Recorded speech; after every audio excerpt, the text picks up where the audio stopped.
आरक्षण बिल में ओबीसी महिलाओं को आरक्षण न देने के विरोध में राष्ट्रीय पिछड़ा वर्ग मोर्चा द्वारा विशाल धरना।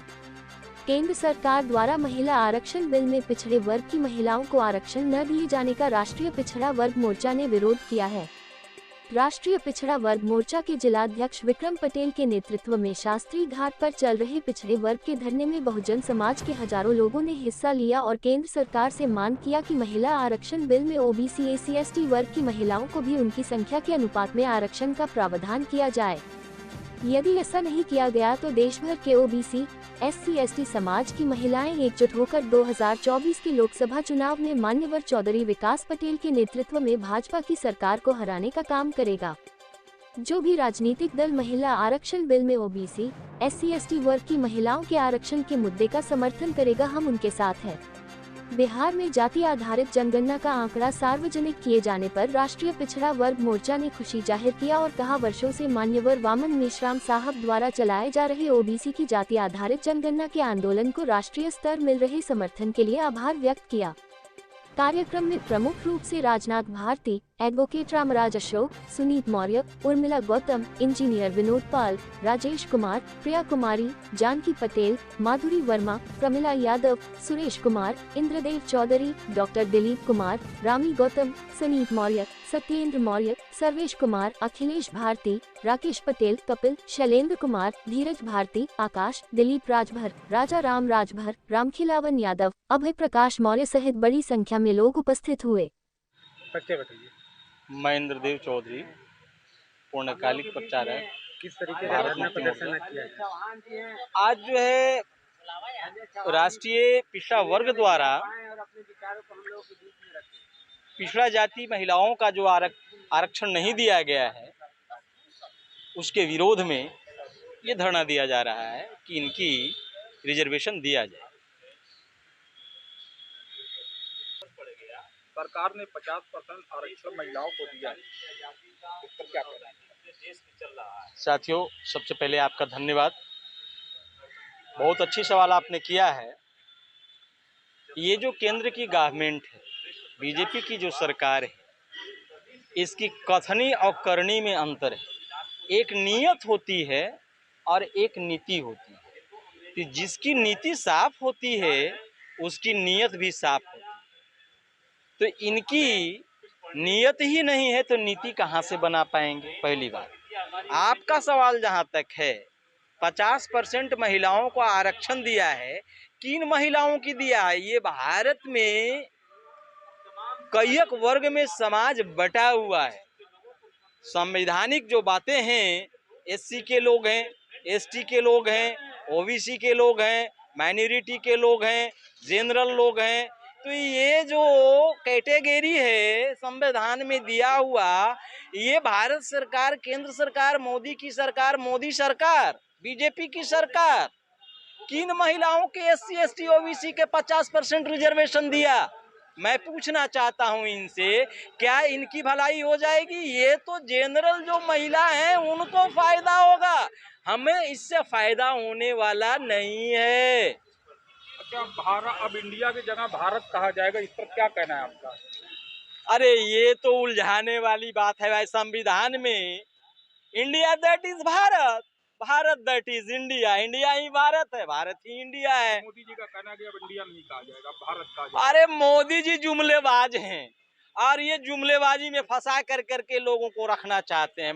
मुख्य मुद्दा जो है देश की ज्वलंत जो समस्या है, शिक्षा है, रोजगार है, नौकरी है, इस पर बात नहीं करते हैं, बेबहियात बात करते हैं। ये तो बहुरूपिया लोग हैं।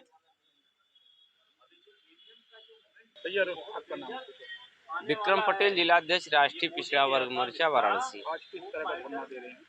आज महिला आरक्षण बिल के विरोध में हम लोग धरना दे रहे हैं और धरने का मुख्य कारण है कि जो महिला आरक्षण बिल केंद्र में पास हुआ है उसमें OBC SC ST और माइनॉरिटी के महिलाओं को भी प्रतिनिधित्व दिया जाना चाहिए, क्योंकि इस देश में हजारों सालों से OBC SC ST और माइनॉरिटी समाज के महिलाओं को शिक्षा का अधिकार नहीं था, उनको कोई रोजगार का अधिकार नहीं था। इसके वजह से वो काफ़ी पीछे हैं और यदि इसको अलग से अधिकार नहीं दिया जाएगा, सेपरेट इलेक्टेड नहीं घोषित किया जाएगा, तो उन सभी आरक्षण का लाभ सवर्ण महिलाओं को मिलेगा और सवर्ण महिलाएं ही उसका लाभ उठा ले जाएंगे। हमारे ओबीसी एससी एसटी माइनॉरिटी के लोग की महिलाओं को उसका कोई लाभ नहीं होगा। सवर्ण से आपकी लड़ाई है?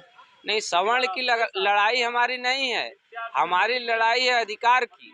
जो इस देश में 52% ओबीसी के लोग हैं, 15% एससी की महिलाएं हैं, एसटी की महिलाएं हैं, माइनॉरिटी की महिलाएं हैं, क्या उनके अधिकार की बात नहीं होगी?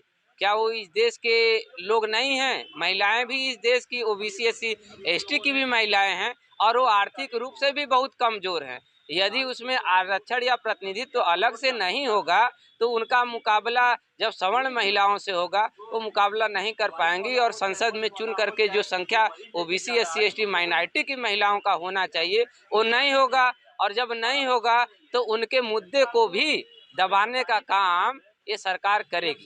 अगर आपकी मांग पूरी नहीं होती है तो क्या रणनीति होगी? हमारी मांग यदि पूरी नहीं होती हैं तो हम लोगों ने रैली का भी कार्यक्रम आयोजित किया है। इसके अलावा बड़े पैमाने पर महिलाओं का हम लोगों को समर्थन प्राप्त है।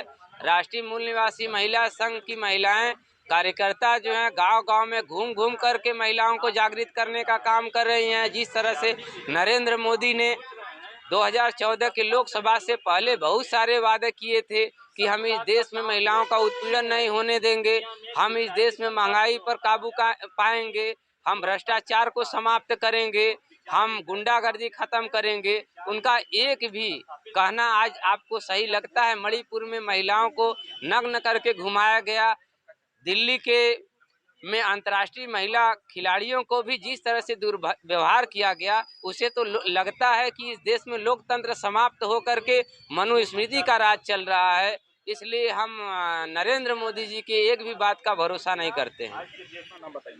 मैं advocate Ramranj Ashok, Indian legal professional association प्रदेश सचिव।